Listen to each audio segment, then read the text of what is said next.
বাঁশ পাতা দিয়েও চা হবে এটা কখনো কল্পনা করিনি। নতুন একটা অনুভূতি। ওনাদের যে এই দাবিটা বাঁশের পাতা দিয়ে নাকি চাটা তৈরি করা হয়, আমি মনে করি এটা বাংলাদেশের জন্য একটা নতুন সম্ভাবনা। এটা অনেকটা গ্রিন টির মতোই একটা ফ্লেভার আসতেছে। অন্যান্য চা যাদের চাতে সমস্যা আছে বা গ্যাস্ট্রিক বা আলসারের সমস্যা করে, ওনাদের দাবি নাকি এই চাতে সিলিকা এবং সুগার আছে।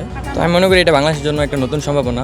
আশা করি এটা সবাই ট্রাই করে দেখতে পারেন। জীবনে প্রচুর পরিমাণে বাঁশ খেয়েছি, এই প্রথম বাঁশের তৈরি চা খাচ্ছি। ফিলিংসটা আসলেই অন্যরকম।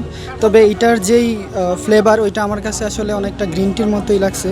যারা অন্য অন্য রেগুলার চায়ের অল্টারনেটিভ হিসেবে এটা ব্যবহার করতে পারেন। এটা একটা নতুন সম্ভাবনা আমাদের দেশে হতে পারে যদি আপনারা ট্রাই করে দেখতে পারেন।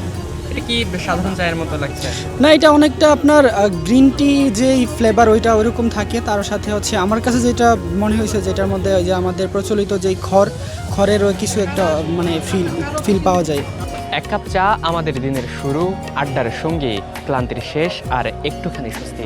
তবে এই কাপের ভেতর যদি চা পাতা না থাকে, অবাক হচ্ছেন? আমিও হয়েছিলাম।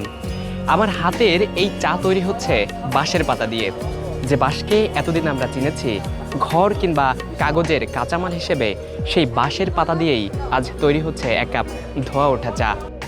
এটা হচ্ছে বাঁশ পাতা চা, বা আমরা তরল বাঁশ বলতে পারি। আমরা যে সবাইকে বাঁশ দেই, বাঁশ খাই, এটা বাঁশ খাওয়ার একটা ব্যাপার। আমি মেইনলি এটা চায়নাতে খেয়ে এসেছি। চায়না, জাপান, ইন্দোনেশিয়া এটা বহুল ব্যবহৃত, কিন্তু এটা প্রচলিত। এটার মূল উপাদান যেটা থাকে, প্রচুর পরিমাণে সিলিকা থাকে। সিলিকা উপাদানটা থাকে। সিলিকা আমাদের কোলাজেন হরমোনের উৎপাদনটা বাড়ায়।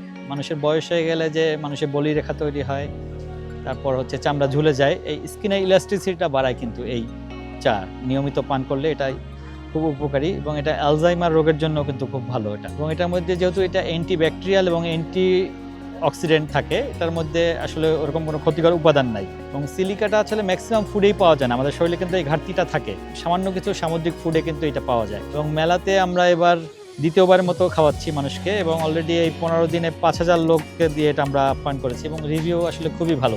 সকলেই চাচ্ছে। তার মধ্যে প্রায় 5 থেকে 1000 লোক চেয়েছে যে এটা পরবর্তীতে কীভাবে পেতে পারি। আমরা হয়তো ভবিষ্যতে প্রক্রিয়াজাত করে প্যাকেট করব।